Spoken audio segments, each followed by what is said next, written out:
კარგად ყოფნა რატოა კარგი? კარგად რო გახდები, მერე მიხვდები. როდის გავხდები? ბევრი არ იფიქრო და მალე გახდები. ალბათ ბევრს რო ვფიქრობ, იმიტომ ვარ ცუდად, არა?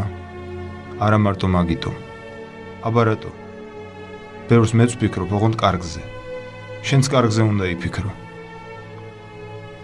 ნეტა უფრო ადრე გამეცა. რატომ? უფრო ადრე ვიფიქრებდი შენზე. ისე ცუდად თუ არა ხარ, კარგად ვერ გახდები.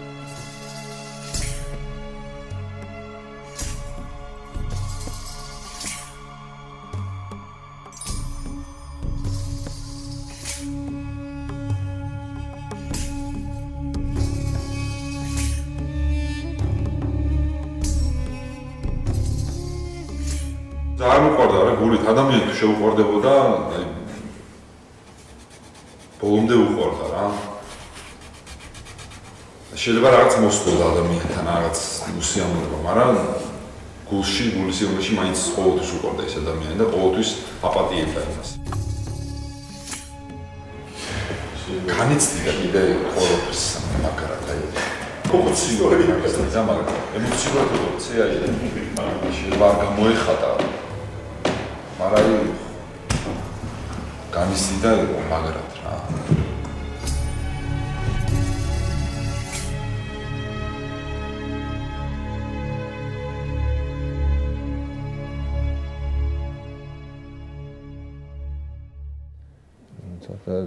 ძნელი არის ხა წარსულ დროში ლაბორატორია ხა ავტოზე ეს ფაქტიურად არის გამორჩეული სტუდენტები რომელსაც თქვათ ყურადღებას აქცევენ ხოლმე პედაგოგები მაგრამ აქ იყო მთლიანად ჯგუფი იყო გამორჩეული ესე იგი ამ სტუდენტთან მიწის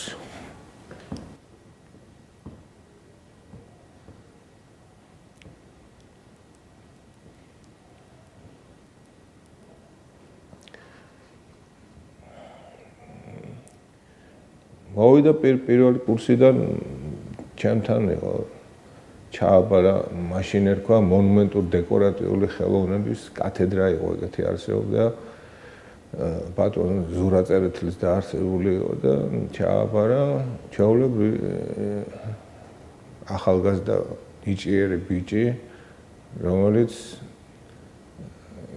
რომელმაც იმ წუთასვე მიიქცია ყურადღება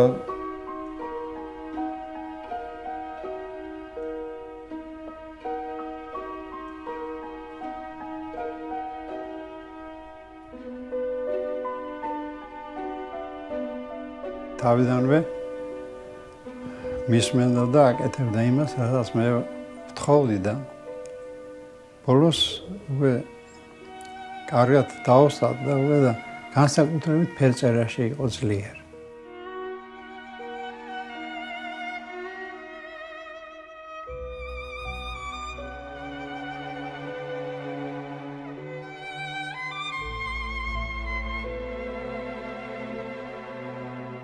ასე მოკლე დროში აი ამ ახალგაზრდამ რო გააკეთა ეს შედევრები ესენი სულ ესენ ეხლა სწავლობ მე მაგისგან უკვე ისეთი აი ლექსების საოცარი რაღაცები აქვს საოცარი ხედვა აქვს აზროვნება აქვს საოცარი იმიტომ რომ ეს არის ხალასი ბუნებრივი ნიჭი იმპრესიაც იყო და ექსპრესიაც იყო რაღაც იმაში რა აი დონეზე იმიტომ რომ აი ძალიან თავისუფლად და ძალიან მე მაგრამ მოწონს რა ისი ნახატი იმიტომ მოწონს რომ რაც ტკიოდა იმას ხატავდა და ისე ხატავდა როგორც შეიძლება ისე აკეთებდა რა არაფერს არ და მაგრათაც აკეთებდა რა მეც ეგრე მგონია აბსოლუტურად აი პანჯერა აქვს დახატული თავის პანჯრიდან კაისა კედელი აი ესეთი კუთხით. და იქ ბევრია ძალიან საინტერესო აი ხლა ბევრი მხატვარი მაგას ვერ დაინახავს, რაც მაგან დაინახა. უბრალოდ პანჯრიდან გახედა.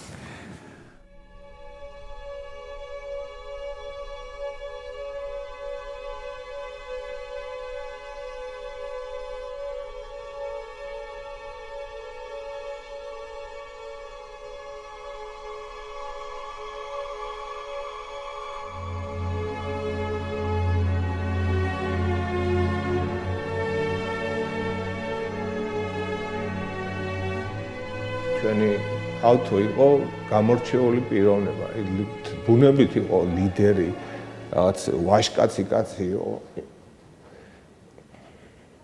იმის გარდა რომ ეს ხელეწიფებოდა და ყველაფერი გამოსდიოდა თან კარგად, კაცი იყო ბუნებით. მაშინ კიდე პატარა ბიჭი იყო, ალბათ ამდენი წელს იყო, 17 წელს იყო, მაგრამ 17 წელსაც რო უკვე დამოუკიდებელი კაცი იყო რა.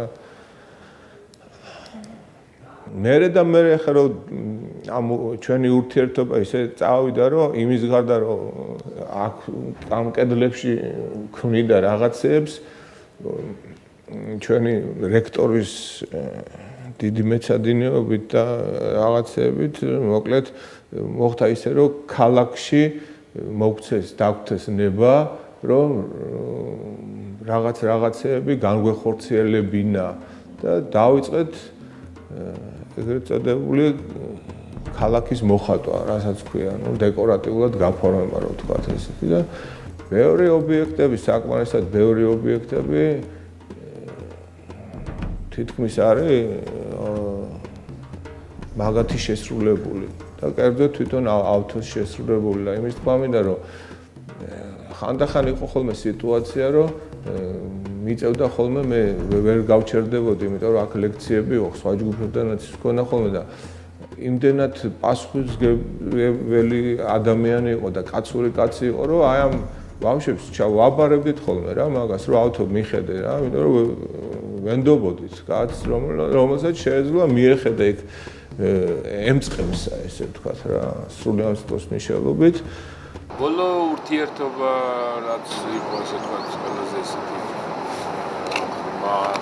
დიდხანს რომელიც გაგრძელდა ეს იყო სამების ტაძარზე მუშაობდით და პირველად როცა დავიწყეთ მუშაობა ჯერ ესე ამოდიოდა ხოლმე სამების გუმბათზე დასათვალიერებლად მერე მივხვდი რომ უკვე სიმაღლის რო არ ეშინო და დავიყვანეთ სამუშაოზე ძალიან ისე ვთქვათ ძალიან გულია და საიმედო კაცი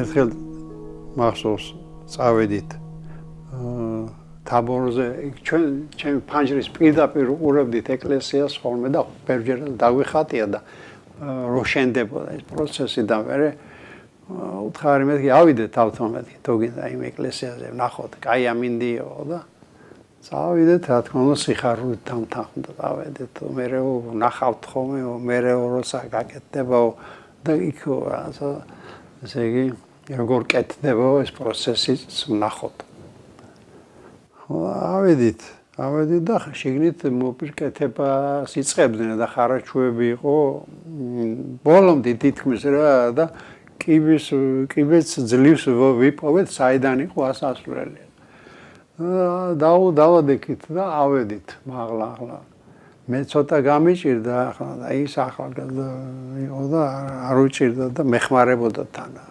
ავედით ბოლომდე და სულ ბოლოს გუმბათამდე ავედით რა გუმბათის შიგნით თაღამდე და იქიდან მე ისინი ხო არის ასახედი გარეთ და იქიდან გავიხედეთ და გუმბათზე და ეხლა ჩვენ უკვე ღმერთთან ვართ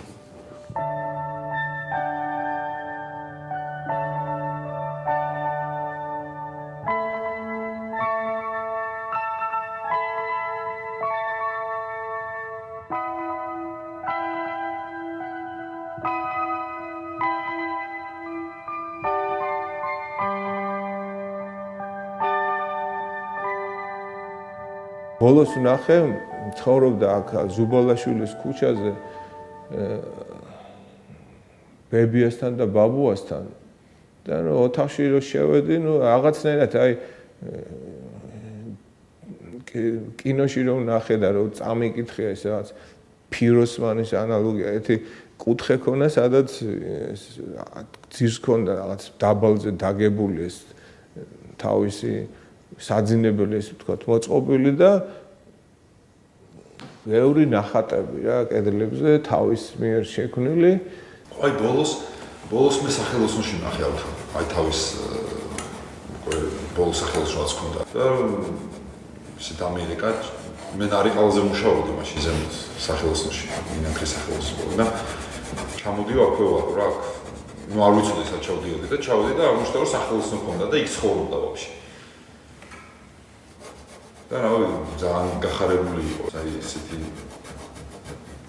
ძალიან მაყოფილი იყო რა ამოდიო რომ მუშაობის ხასიათზე ვარ რა სულ მართლა ნამუშევრები ქონდა იმ პერიოდში რომ იმუშავე იმ პერიოდში იყო მაგის ერთ-ერთი აი ყველაზე ნაყოფიერი პერიოდი ალბათ მე ვფიქრობ რომ ყველა გენიოსი მოკლე ცხოვრებით ბევრს რამეს ასწრებს და ცდილობს რომ მოასწრო აი მთელი ცხოვრება ბევრია დაბერდება მოკვდება რომ ამ დონეზე ვერ მივა ბევრი ვერ მივა აი მეც ვერ მივალ მე ესე იგი ხო გეუნებით ამაში ეს ნიჭი იყო და მე ახლა სწავლობ რა მოგიზა სწავლობ რაც კაცმა მოასწრო აი აქ არის ჩამოკიდებული იქნება გამოფენაზე და თქვენ თვითონ ნახავთ და ხალხი ნახულობს შემზე უკეთ და რაც არა კიდე კედლები რაც მოხატა ეგერ არის ის კედლები და რა ვიცი ყველა აღფრთოვანებული იყო და თან უყვარდა რომ რასაც აკეთებდა და თან რომ აი გძნობდა რომ აი ესე არ გამომივიდა და აი აქედან ეს უნდა გავაკეთო და რაღაც ანთებული იყო ანთებული ეთყობა რა ვიცი ეს ყველაფერი ისე იხარშებოდა ამ ადამიანში და ისე დუღდა ესე ვიტყვი რომ ბოლოს აფეთქდა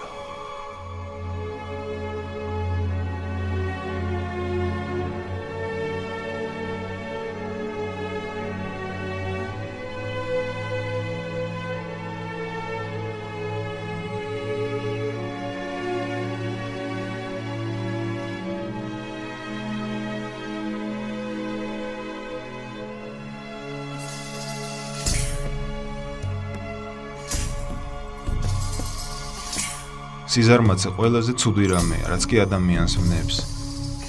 ის ნელ-ნელა გეპარება, გეჩვევა და საბოლოოდ იმაზე ფიქრიც გეზარება, რომ მიხვდე რა გეზარება. თავიდან შეიძლება მარტო ადგომა დაგეზაროს. ეს კიდევ არაფერი, მაგრამ მერე ადგომის მიზეზი დაგეზაროს. მერე მიზეზზე ფიქრიც და ბოლოს ფიქრიც. აი მაშინ კი წევხარ და წევხარ, რადგან ვეღარც კი ხვდები რატომ წევხარ. Postscriptum.